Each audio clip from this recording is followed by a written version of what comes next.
How's it going, everyone? Thanks for tuning in today. We are going to be talking about card cleaning, or as some would refer to it, card altering. And yeah, I'm kind of jumping on the bandwagon here. You may have already watched a video on this whole situation. If you haven't, I'm going to do a quick recap here. Essentially, this 2023 Prizm Victor Wembanyama rookie card, the Black 101, was graded a PSA 10 recently. That's great. Great for whoever pulled it, great for when you sell it.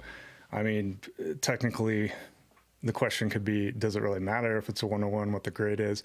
But a lot of times people do pay up for these PSA 10s. Well, we come to find out that a card was actually shouted out at the PSA offices. Kurt's Card Care here, we'll get into in a minute.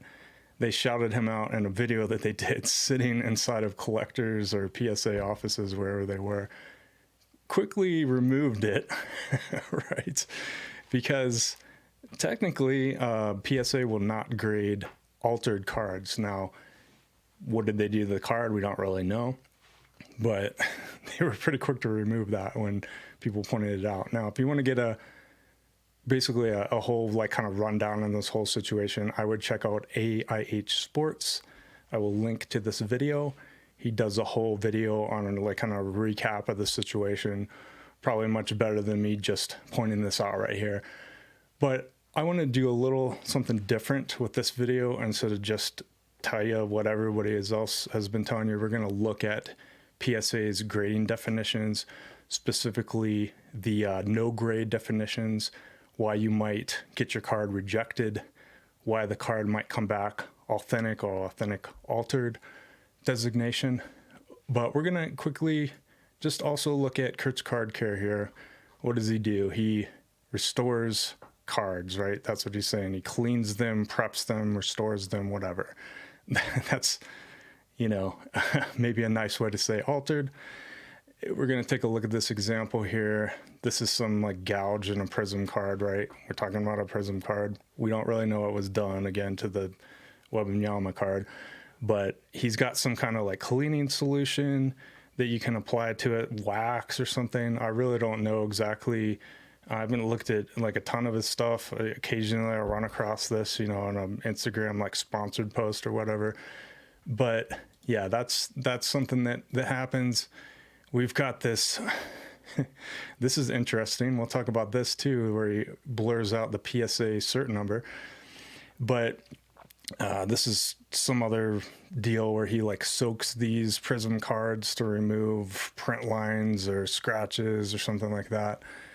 I don't know. It's interesting. That's why I wanted to bring this topic up, because I think it's worth discussing, is like what designates card altering, and should we be doing this to cards that people are ultimately going to buy for like a lot of money in the case of the Victor Wembanyama 101, right? Should we be altering these cards or cleaning them? And, is that something we should be doing? I just wanted to quickly point out one other one right here. This is, we can pretty much clearly say this is altering. You see some creases on this card right here. He's got some kind of technique where he's getting rid of these creases. I didn't watch this full video here. I think it involves like soaking the cards or pressing the card, something like that. But clear alteration, we're going to look at it. We're going to go over to PSA's website, and here's their no grade definitions. And I'll link to this as well. Essentially what a no grade is they're not going to grade the card, or they're going to give it back to you in an authentic altered designation, AA designation, whatever. Now, what can land you a no grade? Evidence of trimming. I think everybody would agree, or most people would agree. There was some people trying to say that trimming was okay. What was it, last year or the year before? The whole Eben Mathis situation where he was outed as a card trimmer. But again, some of this stuff is pretty apparent. You're trimming the edges. You're trying to make better centering, a better corner, whatever you're trying to do. Now, in this particular situation, we're going to go down and look at evidence of cleaning, because I think this is where a lot of the Kurt's Card Care stuff really comes into play. Now, Their definition here says a whitener is used to whiten borders. No, that's not really what's happening, but here's what we're talking about here. Solution is used to remove wax, candy, gum, or tobacco stains. Now they're really talking about like vintage cards, and unfortunately they don't have anything that really talks about modern cards, especially like Prizm. We look back at that example that he had where he's like soaking the card, or I've seen one where he's like rubbing wax on the surface so it's getting into those indentations or something, then you're rubbing it away.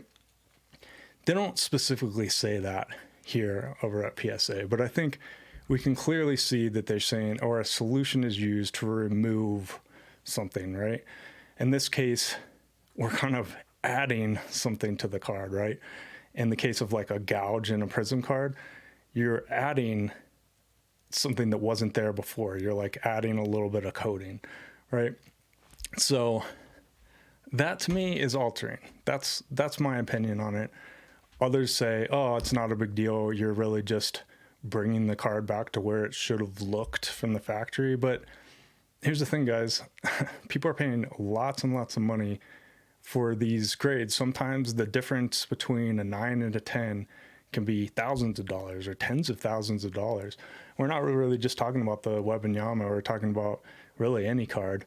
So would you want to buy a card and pay, let's say, a couple $1,000, only to find out later that some solution was used on it? It was soaked, or it was like wax was added, or whatever is happening there. Would that really be something that you'd want to have happen? I mean, that's a legitimate question to ask yourself. Personally, I don't really buy graded cards all that much. A lot of times I'll buy them just for like authentication purposes, but I'm not trying to buy like the highest grade modern Prizm card. So technically this doesn't necessarily apply to me, but I think it's a good thing to discuss, you know. Is that something you'd want in your collection? I think that's really something you have to ask yourself. To me, I would not want it. Now, we don't even know the long-term effects of some of this stuff either.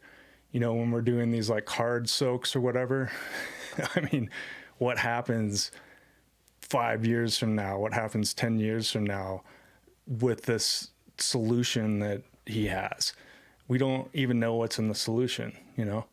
No one really knows. So do these cards just suddenly start, you know, being discolored? Maybe they crinkle up or something like that. We don't really know. Personally, if I was going to buy a card, I would want to know if something like this was done. That's just me. Now, I think it also leads to probably my last point here.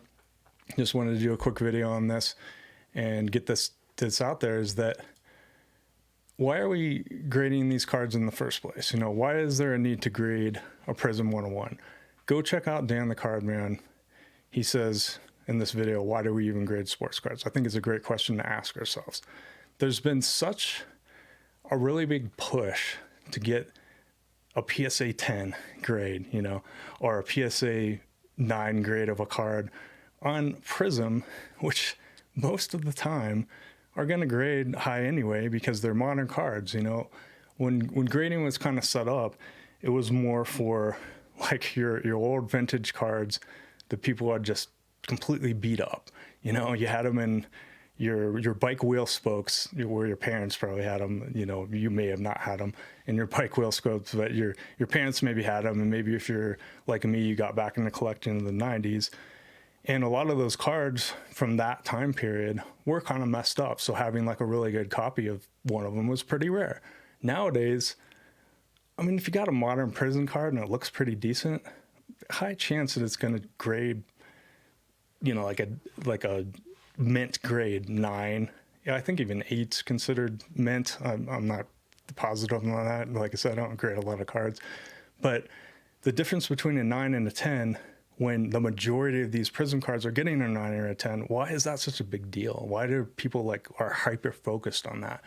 So it really is a good topic that Dan has brought up in this video. I'm going to link to this one as well.